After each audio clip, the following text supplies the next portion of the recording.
The healthiest, most nutrient-dense, and tasty quality foods are freshly picked ripe and eaten right away. Yummy. I remember climbing trees when I was a kid, eating apricots and plums and things like that. It was wonderful. I did that yesterday with Asian pears. Ah, You know, farmers markets are a good choice for fresh local produce if you don't have your own farm. And speaking of fresh food, some fresh news is that some city restaurants are starting to plant their own gardens, which is a positive turn of events, but they do have a few challenges. I'll say. I mean, you have to be a farmer now to be a restaurateur, because a lot of these places, Vicki, they have their own farms.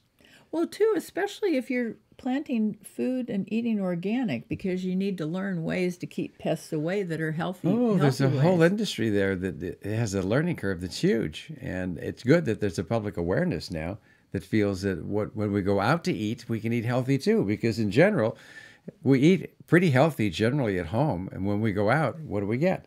We're not always sure what we get. Right. Well, you can be sure if you get fast food, it's not going to be too good. And most restaurants don't take the time or have the resources, the financial resources to offer that kind of a meal.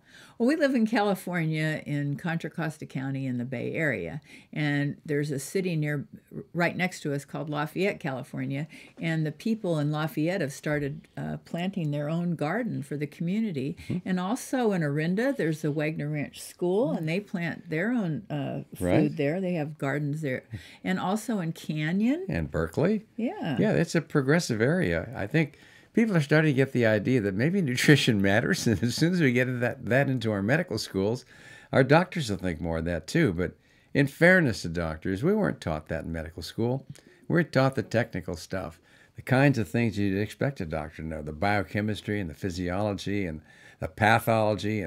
And when it came to maintaining wellness and nutrition, we weren't there. How much nutrition did you have? A whole hour. It was 60 straight minutes, but that was about it. Well, I had a lot more than that in nursing school. Well, maybe that's why you knew more than I did for such a long time.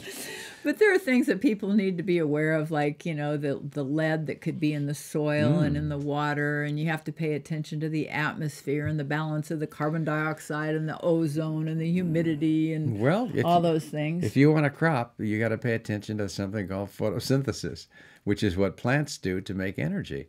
And if you don't give them all the things they need, they simply can't make product. So what you really want is fresh, organic food, if you can get it. Right. And then don't spoil it by refining it or processing it Or putting additives in it. or storing it for a long time. I think that's where all this started, Vicki, probably 30, 40, 50 years ago, maybe even longer than that. When we moved from the country to the city, we had a real problem with food and food storage. We couldn't get fresh food. Nobody really thought it was that important. And the next thing you know was we're eating foods that are in packages. And those packages have cellophane around them and labels. And in the ingredients list, they have all these chemicals that you can't pronounce and don't know what they are. But if it's something you don't know what it is and you can't pronounce it, you're probably better off not using it. And then they said they were enriched because they took everything that was healthy out of it, and then they put a few nutrients back in it, and then they called it enriched. So. Right, right. So what we have is a wonderful move where restaurants are starting to meet the needs of the community, and the community is willing to pay for good food, at least in our area. So if that move continues, we're going to have a population of people who feel better.